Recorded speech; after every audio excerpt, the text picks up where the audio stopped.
On est prêt pour notre invité suivante. Je suis content pour cette collaboration, de présenter et de souhaiter la bienvenue à Caroline Knox. Bonjour Caroline. J'aime bien tes tulipes, tes jonquilles, elles sont très belles, hein. C'est bien à propos pour la cancer du rein. J'apprécie en effet vraiment l'invitation d'être ici. Je suis vraiment contente de parler avec vous aujourd'hui. Je vais commencer. Alors, je vais faire une petite présentation rapidement pour que les personnes savent qui ils regardent. Caroline, j'ai rencontré Caroline à travers une autre personne de la Société du Cancer Canada au Canol, donc la conférence des infirmières, où nous avons présenté Anna, notamment tout à l'heure avec la récompense. Euh, et nous avons, alors, on a fait un pamphlet ensemble, hein, il y a quelques années maintenant, la Société du Cancer Canada et donc le Cancer du Rein Canada. Il était bien de se reconnecter ensemble. Tu as énormément d'informations. Je pense que cela sera très bénéfique pour nos patients. Tu vas en parler aujourd'hui. Elle est la directrice senior d'accès aux soins pour la Société du Cancer Canada. C'est un des plus grands programmes dans son portfolio que je crois est vraiment énorme, c'est l'accommodation des services, donc qui donne leur soutien à ceux qui voyagent pour un traitement auprès du cancer. Elle est enfant de survivants du cancer, donc elle connaît ce stress que cela peut générer. Elle travaille donc en partenariat avec des associations partout au Canada pour lever le stress et le manque d'accès aux soins. Ça sera vraiment une conversation très bienvenue parce que de plus en plus, nous avons des patients qui viennent nous voir et qui nous disent comment est-ce que je peux avoir accès. Alors, on a bien sûr des ressources limitées, hein. Par exemple, euh, on a une ressource à BC Cancer Center pour des personnes qui restent la nuit, Princess Margaret, mais je regarde vers toi pour que tu puisses partager éventuellement des informations sur tout le Canada et comment les personnes peuvent avoir accès à ces services et ce qui existe. Donc maintenant, je te passe la main. Merci d'être venu. Ok, on va pouvoir commencer. Alors, premièrement, la Société canadienne du cancer. Je suis vraiment très contente d'être ici déjà. Je vais vous donner un petit peu d'informations. Alors, des services que nous proposons, c'est que nous travaillons par province. Comme la plupart des soins de santé le font. Ça varie bien sûr de province à province, mais je veux vraiment euh, être transparente et m'assurer que tout le monde puisse savoir que nous voulons faire plus. Nous faisons différentes choses entre les provinces, mais nous voulons vraiment arriver à un point où, peu importe où vous habitez dans le pays, vous ayez le même type d'accès. Et c'est vraiment important pour nous. Alors, je veux commencer par parler un petit peu des différents services que nous avons en Canada. C'est soit strictement disponible donc en ligne par information, le transport qui est disponible dans une forme ou d'une autre dans les provinces. L'accommodation est limitée bien sûr, mais on peut se connecter avec d'autres partenaires dans le pays et un soutien financier qui prend la forme donc de notre plan de traitement du transport, qui est un programme de subvention pour des personnes qui doivent donc se déplacer seules pour leur traitement. Alors, l'année dernière, nous avons fait une enquête ici en Colombie-Britannique, qui est notre plus grand projet ici, et c'était en partenariat avec la province de BC. Euh, et le gouvernement provincial, le ministère de la Santé a financé ce programme et nous avons développé l'intégration entre nos trois différents programmes de soutien, c'est-à-dire notre fonds de traitement de voyage, un programme donc avec des personnes bénévoles partout dans le pays ainsi.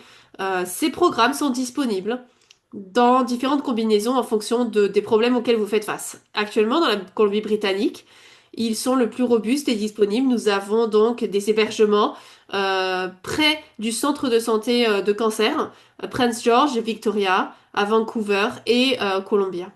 Nous avons le programme Wheels of Hope, donc les roues de l'espoir, au sud de l'Ontario. Et donc nous avons récemment collaboré avec le programme de cancer de Société cancer canadienne. Notre fonds de traitement du voyage, qui est basé sur les revenus, qui apporte un soutien aussi auprès des personnes qui voyagent en dehors c'est basé sur les salaires et la distance. Plus vous êtes loin, plus vous recevrez un fonds pour aller à ces rendez-vous. L'automne dernier, nous avons fait donc une évaluation de où nous en étions pour nos 2 premières années. Et l'une des choses principales que nous avions vues, c'est que non seulement ils étaient satisfaits, mais c'était également le fait que les personnes admettaient que sans ces soutiens, ils n'auraient pas pu avancer dans leur traitement, ils n'auraient pas pu se déplacer à leur traitement, ils n'auraient pas pu finir euh, leur déplacement et arriver à leur rendez-vous, aller à leurs différents traitements. Ils étaient vraiment reconnaissants et ils appréciaient cela. Mais cela a vraiment ôté beaucoup de ce fardeau financier, ce stress, cette colère, euh, et a vraiment aidé la détresse émotionnelle que certains peuvent ressentir lors auprès du soin de cancer.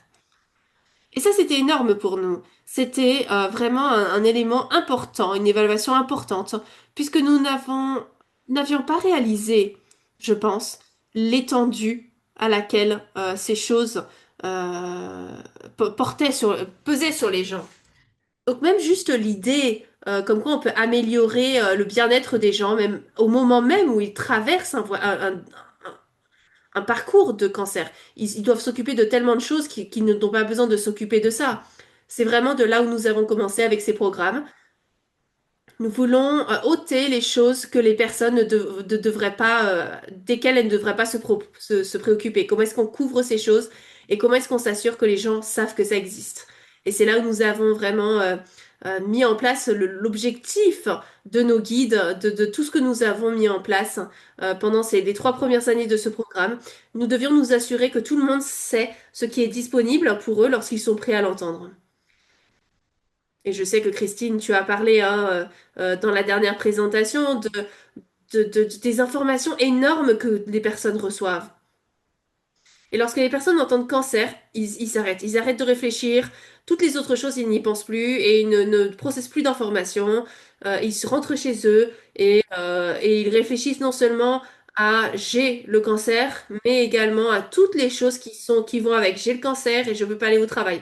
J'ai le cancer et je dois voyager, aller à mon déplacement et ma famille et toutes les autres choses, etc. Donc c'est pour ça que nous avons mis notre programme en place. Euh, avec notre ligne de conseils et d'informations pour permettre aux gens d'avoir des informations lorsqu'ils sont prêts à l'entendre.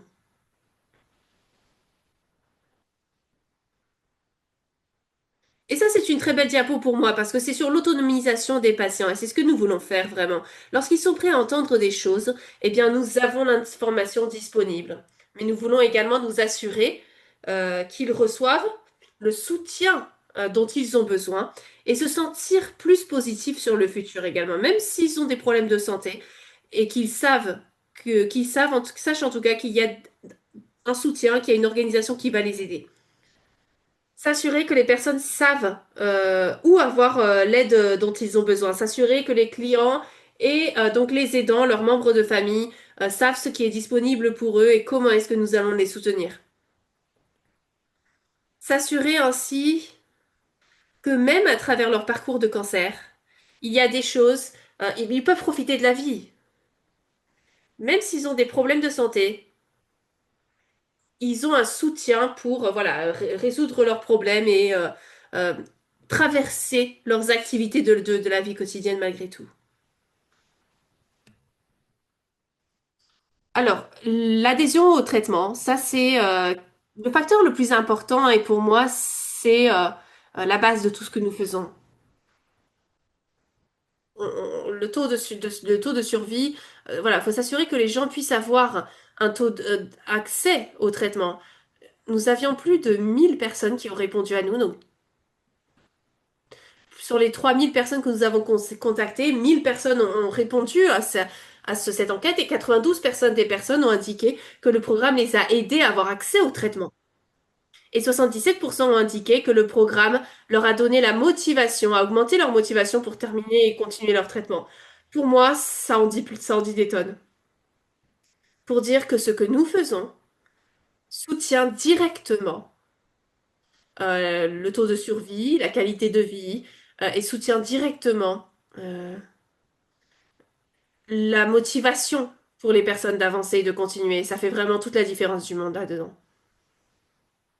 Alors, ça c'est la grande diapo, ça c'est vraiment ce que je voulais vous présenter ici. Où est-ce qu'on peut faire plus? Les points en jaune montrent les domaines dans les provinces où nous avons des systèmes en place et des soutiens. Les deux provinces en bleu, Ontario et BC, c'est là où nous avons des programmes au niveau provincial. Il y en a beaucoup au Canada. Il y a une grande partie du Canada qui a besoin de soutien. Alberta, nous avons là euh, Wheels of Hope. On a des conducteurs bénévoles, mais ils ne font que, voilà, que 70 kilomètres autour du centre. On a besoin de plus. On a besoin d'être là aux autres centres de cancer, mais nous devons également nous assurer que nous donnons un soutien aux personnes qui sont beaucoup plus loin et qui ont besoin d'aide. Même chose avec Saskatchewan. Nous avons un programme euh, près de Saskatoon, mais c'est tout ce que nous avons pour le moment. Nous voulons être en partenariat avec les organisations telles que les vôtres pour s'assurer que les informations soient connues, mais également pour s'assurer que d'une province à une autre, on parle au gouvernement pour s'assurer qu'ils soutiennent leurs propres citoyens, pour se déplacer vers là où ils doivent être pour un soutien pour leur traitement de cancer. Même en Colombie-Britannique où nous avons ces programmes disponibles et en place, il y a des personnes qui font plus de 700 kilomètres pour avoir un traitement. C'est énorme. Ça, c'est non seulement loin de chez soi, mais c'est un changement complet. Et ça veut dire qu'ils ne rentrent pas chez eux directement. Donc, s'ils restent quelque part dans un hôtel ou dans un de nos hébergements à ABC pendant 5, 6 semaines, nous voulons nous assurer que non seulement ils sont à l'aise, mais qu'ils savent que les choses sont gérées à la maison. Ça veut dire qu'ils ont des financements pour gérer ce qui se passe avec leur maison. Ils n'ont pas à gérer, voilà, les choses. Ils peuvent juste se concentrer sur aller mieux.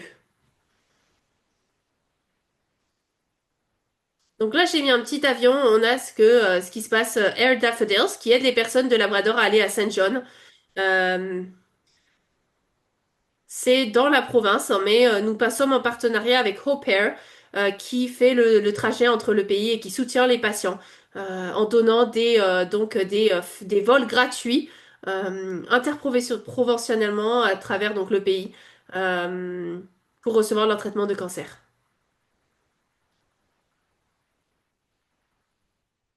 Alors, comment est-ce qu'on travaille mieux ensemble? Ça, c'est nous. Ça, c'est nous, notre organisation qui parle aux individus, qui parlent au gouvernement pour s'assurer que partout dans le pays où nous travaillons ensemble, on ne travaille pas en compétition, mais nous travaillons en collaboration pour s'assurer que tous ceux qui ont besoin de soutien savent ce qui est disponible, savent où c'est et savent comment y avoir accès. Et c'est tout pour moi. J'espère que vous avez des questions et je veux vraiment m'assurer qu'on puisse se connecter et s'assurer en tout cas que tous ceux qui sont ici sur cet appel sachent ce qui est disponible, où c'est, et puissent prendre cette information, en parler à leurs pères, leurs familles, leurs amis et leurs organisations. Merci beaucoup, Caroline. Ça, c'est vraiment une information importante, pleine de valeur, parce qu'on a des demandes tout le temps. Et bien sûr, je ferai référence à un patient qui était à Newfoundland quelque temps, mais nous avions un patient à Newfoundland euh, où la procédure dont elle avait besoin n'était pas disponible dans la province. Et c'était spécialisé, donc elle a dû aller à Prince, à Toronto. Et lorsqu'elle a commencé à investiguer elle-même les ressources qui étaient disponibles, parce que c'est cher, hein, le voyage, ça peut changer la vie. Et lorsqu'on fait déjà face à un traitement, à un diagnostic de cancer, il y a toujours des coûts alternatifs lorsqu'on a un diagnostic de traitement. Il parle de, voilà, est-ce que les médicaments sont couverts? Mais ça ne couvre pas l'imodium pour les diarrhées. Ça ne couvre pas les pansements qu'il faut pour voilà tout ce qui va avec. Je ne pense pas que les personnes en général ont une idée du coût général au-delà bien sûr de leur traitement. Nous avons un rapport d'impact l'année dernière sur cela et le patient généralement dépense de lui-même 20 000 $. C'est énorme. C'est énorme. Exactement.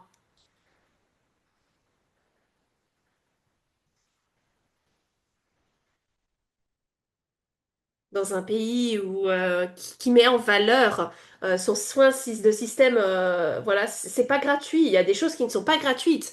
Donc oui, nous voulons travailler avec tout le monde pour s'assurer que tous ceux qui ont besoin de se déplacer pour leur traitement sachent qu'il y a des choses qui sont disponibles, que les patients de Newfoundland, par exemple, on les met en contact avec, bien sûr, avec nos services pour avoir des vols gratuits. Et ensuite, à Toronto, on dit, OK, où est-ce qu'on va vous placer? Est-ce qu'il y a qui a un hébergement?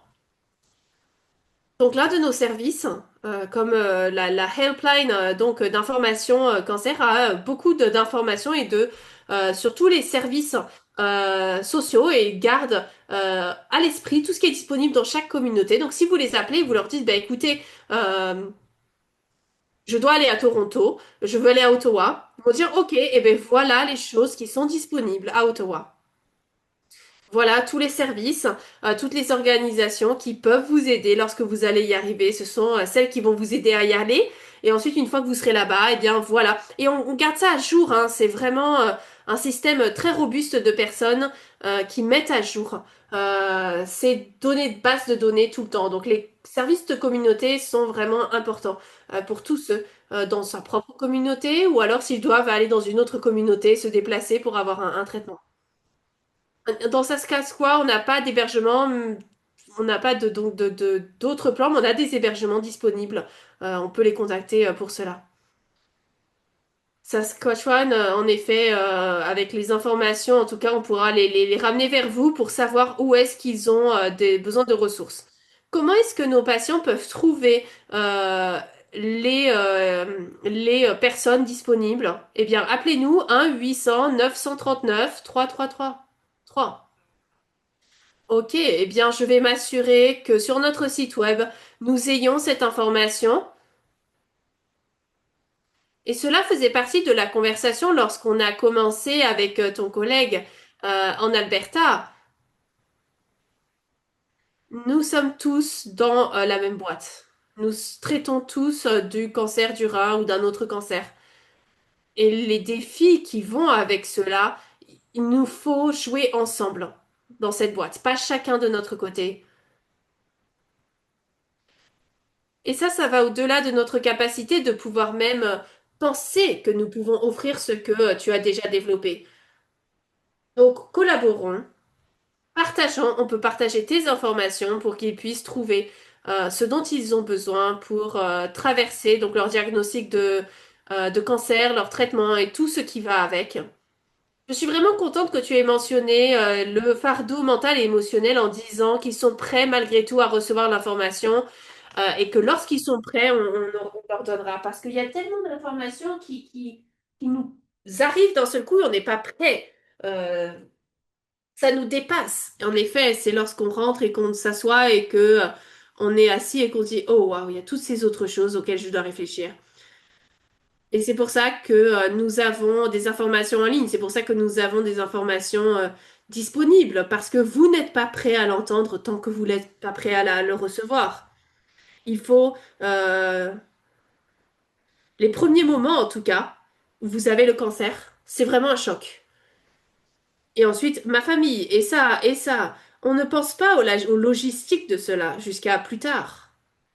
Oui, oui. Non, c'est vrai. Je voudrais te demander la question, est-ce que tu as des ressources pour les aidants? Parce que tu as mentionné à quel point ils sont en partenariat. Et c'est pour ça ils ont autant d'importance que nos patients. Est-ce que tu as des ressources? Nous avons des ressources pour les aidants. Nous avons également des communautés en ligne à travers Concern Connections. Et ils sont des groupes en ligne qui se rencontrent, des groupes modérés. Nous avons des groupes pour peut-être tous les types de cancers, mais nous avons également des groupes pour les aidants, pour les membres de la famille. Nous avons des groupes de deuil. Nous avons voilà, beaucoup de ces choses qui sont disponibles en tout cas. Nous rentrons vraiment en profondeur dans l'aspect social et mental. C'est vraiment un élément important pour notre organisation parce qu'il y a tellement, même après la chirurgie, lorsqu'on est rétabli, la survie, c'est tellement différent. Un parcours mental et émotionnel, vraiment. Donc, la culpabilité, mais également la paranoïa constante. Est-ce que ça va revenir? euh, Rien ne s'en va à tout jamais. Donc on essaie de vous soutenir à travers votre voyage, parce que c'est un long voyage en tout cas. C'est un voyage de toute une vie, ça c'est sûr. C'est avec toi tout le temps et il y a tellement de petites choses qui causent une grande anxiété alors que qu'on avance un peu plus dans notre chemin. Je suis content que tu aies mentionné Era Daffodils parce que j'ai entendu parler de cela et c'était également à une conférence au Canada. Je n'avais pas réalisé que certains de ces patients au Labrador mentionnaient que ça peut prendre 3 jours pour qu'ils aient leur traitement enfin. Je ne peux pas imaginer ça. Ce stress en plus de tout le reste. Donc, merci. Et ça, c'est si la météo est bonne. On arrive à une époque compliquée, une époque de l'année où il y a beaucoup de personnes dans ce pays euh, qui vont vraiment avoir du mal à aller n'importe où. Et notre gouvernement, bien sûr, c'est dans les grandes villes, hein, pour la plupart, honnêtement.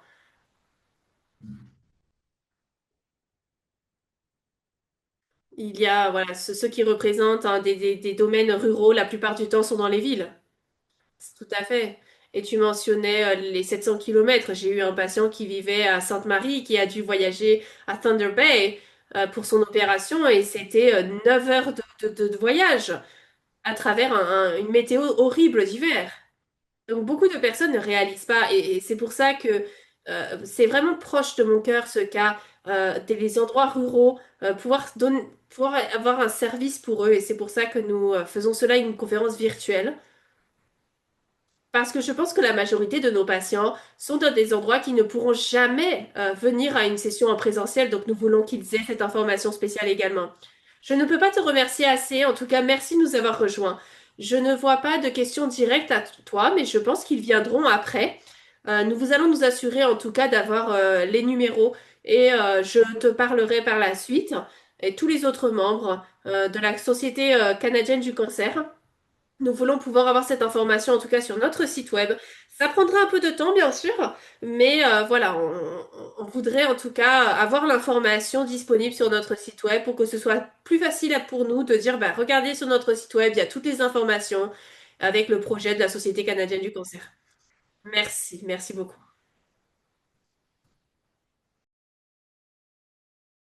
Donc, je me suis rendu compte que j'ai découvert que il y avait beaucoup de choses que je ne savais pas sur ces ressources et je sais qu'il y a beaucoup de patients, de patientes, peut-être que vous ne regardez pas aujourd'hui, mais dans notre population générale, qui pourraient vraiment avoir des gros avantages à avoir toutes ces informations. Où puis-je rester ou être logé si je dois être loin de chez moi? Euh, et je savais Airho, je connaissais, je ne savais pas comment y avoir accès, mais Air Daffodil pour les patients sur la côte Est. Ce sont des ressources excellentes qu'on va partager donc avec vous. On va s'assurer qu'elles soient sur notre site internet, qu'elles soient faciles d'accès et que vous pourrez probablement contacter directement le Canadian Cancer Society. Dites-leur que vous en avez entendu parler sur Kidney Cancer Canada, sur le site internet ou sur le webinaire avec Caroline Knox. Et je suis sûr qu'ils pourront vous aider ou écrivez-nous à nouveau info@kidneycancercanada.ca et on vous enverra ces ressources. Ok, alors je vois que j'avais un de nos membres du conseil qui regarde et il dit qu'il sait, il connaît Air Hope, il a un ami, une connexion là-bas. Et merci énormément, Ed. Et je vais très certainement utiliser cette ressource moi-même avec toi après ce forum. Vous voyez, toutes ces choses finissent par... Tant de belles choses ressortent de cette journée d'apprentissage. Je pense que c'est le moment de faire une pause à nouveau. Je pense qu'il faut qu'on s'étire un petit peu, qu'on aille peut-être dans d'autres pièces de la maison, peut-être qu'on ait un snack, qu'on mange un petit peu ou qu'on boive quelque chose. Je ne sais pas si vous avez pu manger à la pause précédente, mais on va peut-être prendre un peu plus longtemps sur cette fois-ci. Je pense que notre prochaine conférencière ou conférencier sera peut-être un peu patient. Donnons-nous 20 minutes. Donc, au lieu de commencer à 2h45, on va commencer à 2h50. Et ça va peut-être donner aux gens un peu plus de temps pour faire ce qu'ils ont à faire. Et donc, on se retrouvera à 2h50 pour recommencer. On parlera avec Elena et, pardon, Operative Planning, donc la planification autour de l'opération périopérative. Et j'imagine que vous en entendrez encore, vous attendrez encore d'autres choses. C'est aussi une très belle ressource qu'on espère pouvoir rendre disponible sur le site internet bientôt. Merci d'être avec nous jusqu'ici et on vous revoit très vite.